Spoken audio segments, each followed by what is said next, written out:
Hi, I'm going to show how I make 18 playing cards in a rulebook from a print and play file for a button shy wallet game. There are many different ways to make playing cards, from cheap and easy to more complicated and more professional, and I will leave some links to videos in the description that describe those other ways.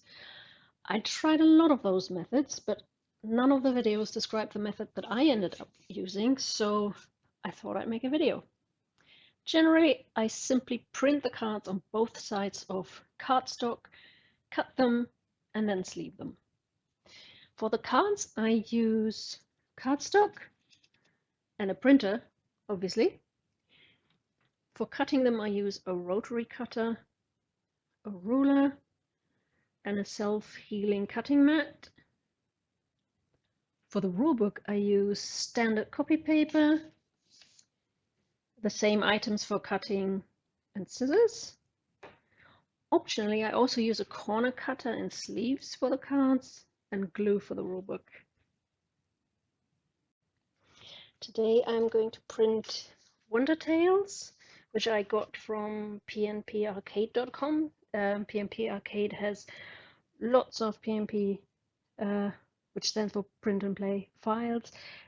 Some of them for free, others for cheap. Actually, most of them for relatively cheap. And button shy games usually cost $3, but sometimes they make them cheaper, and this is on sale for $1 just today. Yeah, so I paid for the file, downloaded it, and all of their PDFs, the majority of their PDFs, have one page with the rules, and then one page with 6 card fronts, next page with 6 card backs, and then that is repeated 2 times more, so there are 7 pages all in all.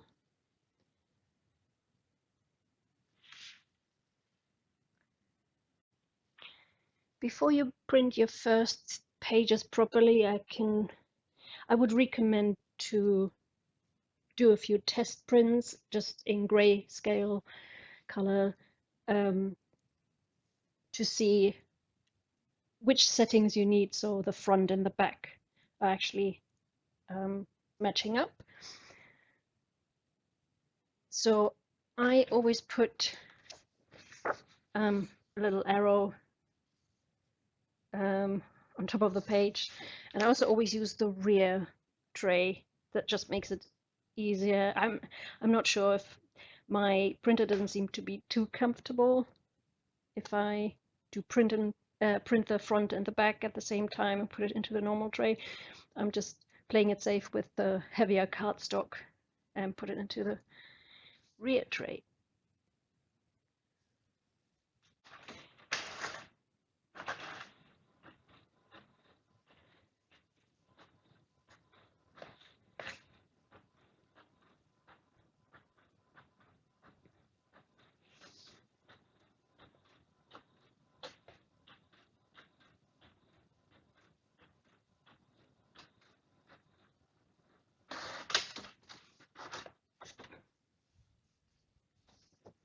Right. So depending on the print and play file, so with button shy, you always flip on the short edge. So in this case, here's my arrow from before. I flip it this way around and print the back.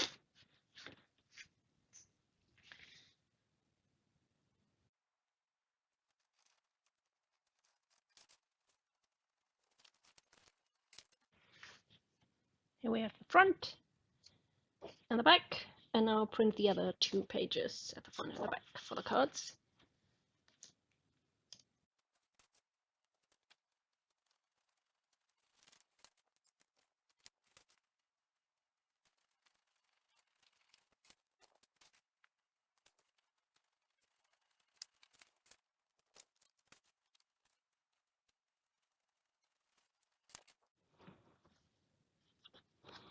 I've read somewhere that people find it difficult that these are lined up properly, but I've never had a problem with that.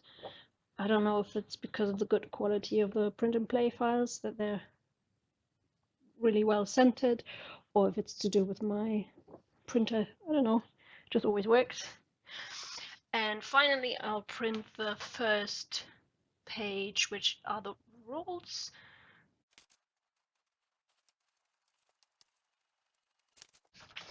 And that's the rulebook.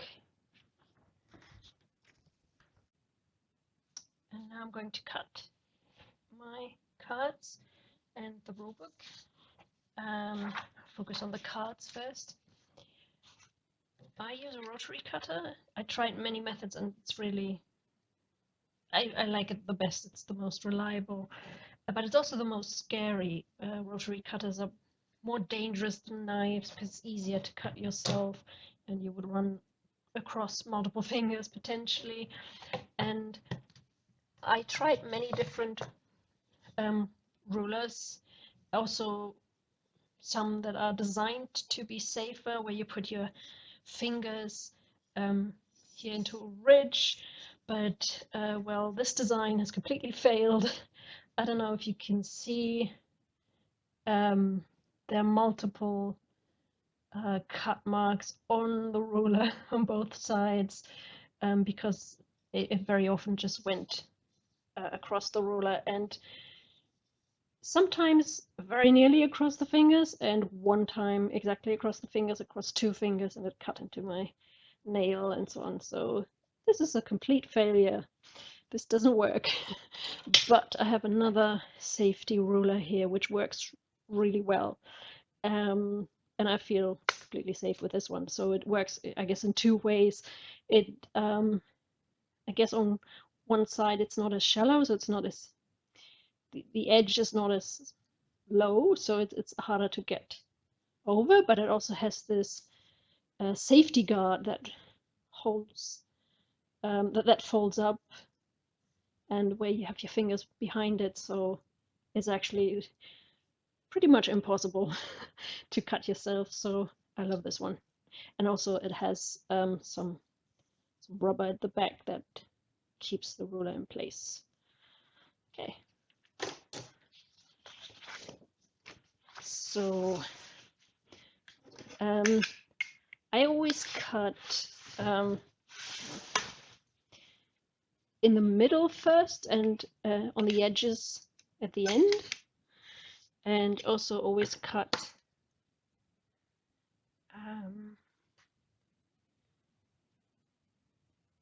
from the bit that you want to keep to away from the bit that you want to keep. So in this case, just in case something goes wrong, so here,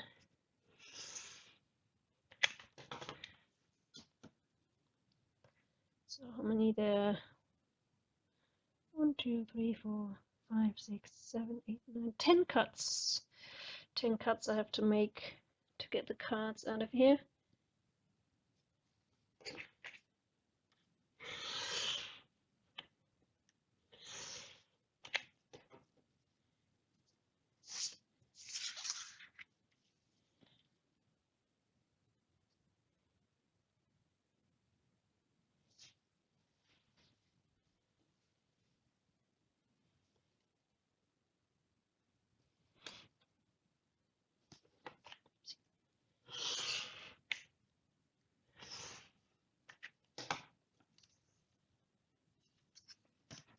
Oops.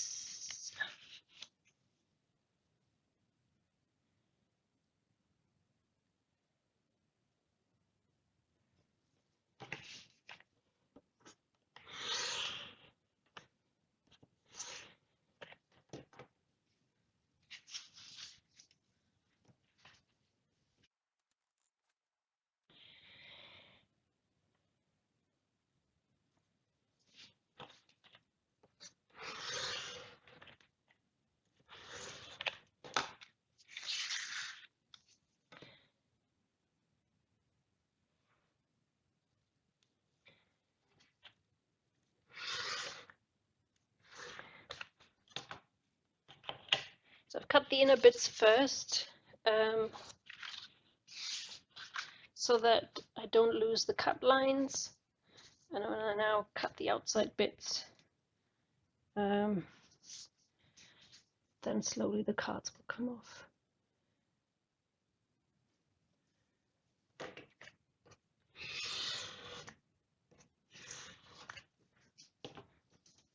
Oopsie. Oops.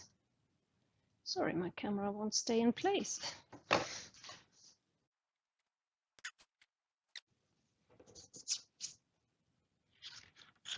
So the first card, interesting. Okay.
Okay, so those are 6 cards out of the 18, so 1/3.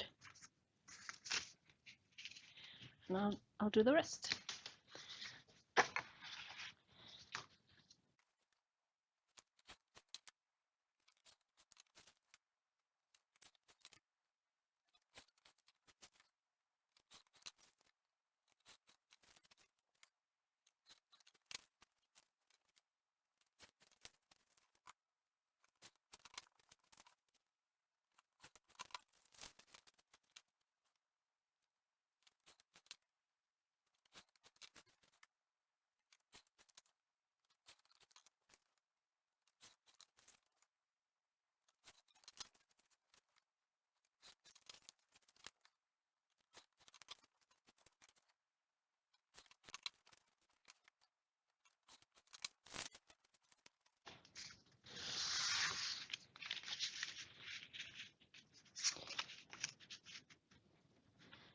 Okay, so those are all the 18 cards cut.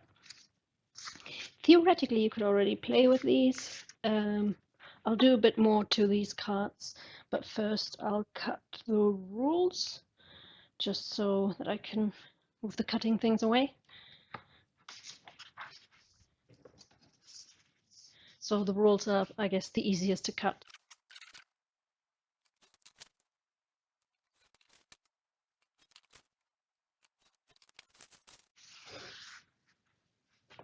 Okay, so that's all the cutting done.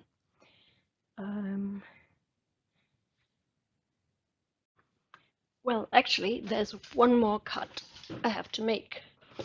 I don't know if you noticed this. If you don't know what kind of format that is, this might seem odd to you because the one sheet that is the rulebook has 4 pages the right way up and 4 pages the wrong way up, but that's for a reason, because this is a pocket mod format.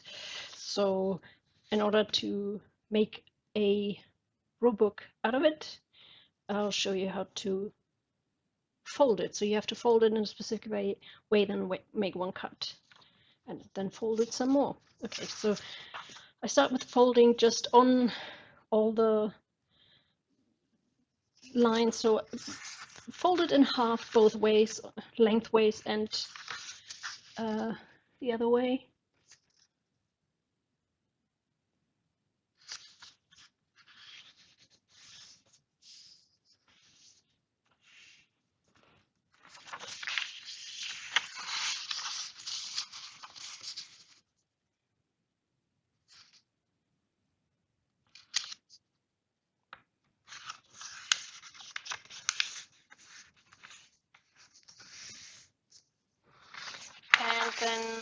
now you sort of have 4 squares, rectangles rather, but you have to fold it one more. You have to fold like the outer bits halfway into the middle as well.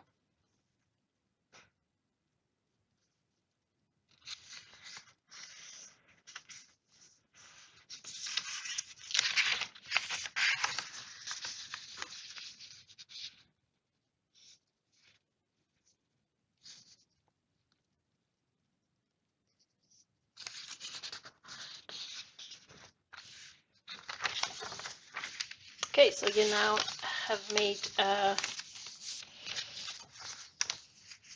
folds across all the bits, so all the 8 different pages are folded in a way. And now you have to make one single cut. That's in basically the only way you can cut, so you don't cut the outsides of the paper. So when you fold it in half, you then fold along the cut line in the folding line in the middle, but only halfway.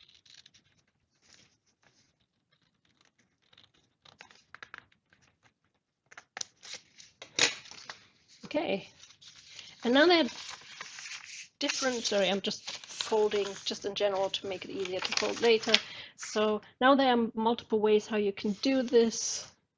You can fold it so that basically the middle half is standing up, and then you fold one side to one direction and the other to the other, and then you fold it in half again.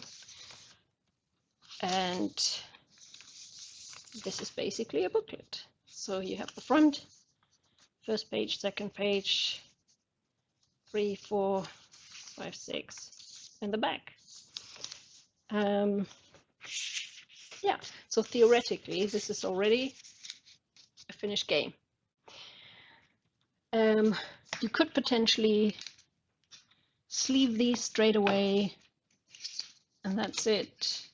And you can use them without sleeving them. It's just they shuffle well enough, but they just don't handle well, and they will get dirty potentially and all of that. So you could potentially now start sleeving these, and to make shuffling easier and to protect them, obviously. So that's how you could sleeve them. But optionally, I prefer to give the cards rounded corners. So I have a corner cutter here, and it's just a matter of putting them in, a corner in, and then pressing down, and you have a rounded corner. I always put it in multiple times because it happened to me sometimes that I put it in and it wasn't in correctly, and then I cut the corner in the wrong way. So I put it multiple times in so that it can adjust to the right spot where it's supposed to be. Okay, it's one card, and now I need to do it to the other 17 as well.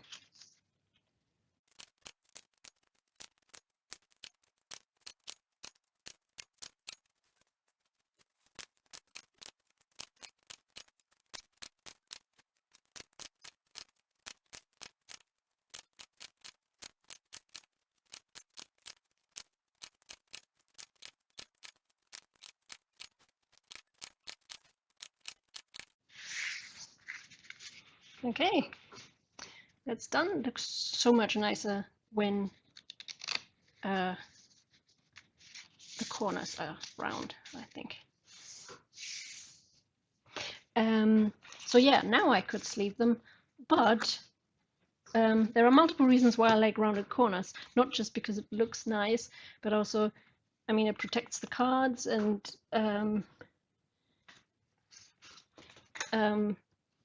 it's also nicer. It's a nicer feel when you have straight corners. They just hurt a little bit. The same with the sleeves. So which is why I've prepared sleeves that have rounded corners. So that's a bit of a gap in the market. There are no sleeves with rounded corners. There are actually also It's really difficult for me to find sleeves that are transparent on both sides and matte on both sides. I found these from Gamegenic, so I really like them. I tried others and I just couldn't find any others that are matte on both sides. And for many button shy games, you need to have them transparent on both sides because lots of these games have something on both sides, so they don't have a generic back, or some of them have, but lots of them don't. So now I just need to sleeve.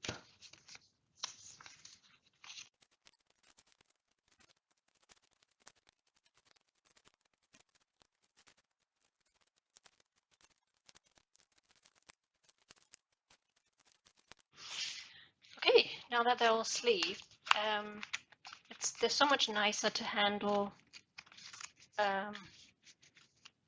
and so much easier to shuffle. Yeah, there's one last thing I'd like to do before I would call this a finished game. It's also optional with these pocket mod booklets. I find it a bit annoying that you can open the booklet and so I'd like to generally glue the pages together so they don't fall apart and they look a little better and are easier to handle. So I use just some glue.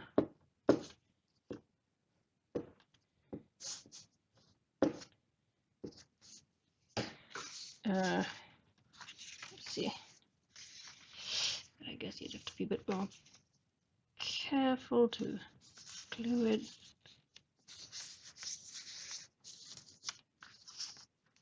With there, that's the other side.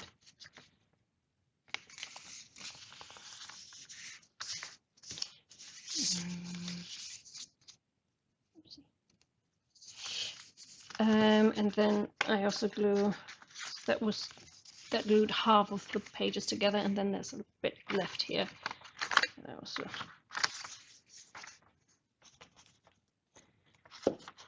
glue. Okay.